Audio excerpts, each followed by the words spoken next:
کیا باعث برکت بات ہے کہ معطر درود پاک معطر ہستی پر بھیجا جا رہا ہے، یعنی خوشبوؤں والا درود پاک خوشبوؤں والے نبی پر بھیجا جاتا ہے۔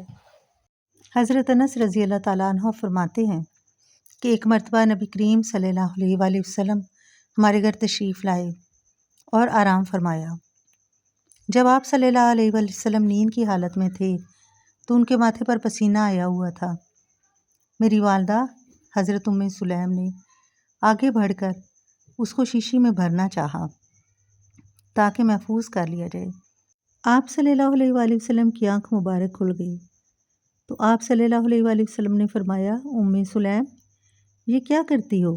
حضرت ام سلیم نے کہا، یا رسول اللہ صلی اللہ علیہ وآلہ وسلم، تمام خوشبوؤں میں آپ کا پسینہ مبارک ملاؤں گی تاکہ میرا گھر معطر ہوتا رہے۔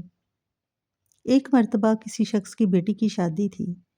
وہ آپ صلی اللہ علیہ وآلہ وسلم کے پاس آیا اور عرض کی کہ یا رسول اللہ صلی اللہ علیہ وآلہ وسلم، میں اپنی بیٹی کو خوشبو کا تحفہ دینا چاہتا ہوں لیکن میں دے نہیں سکتا۔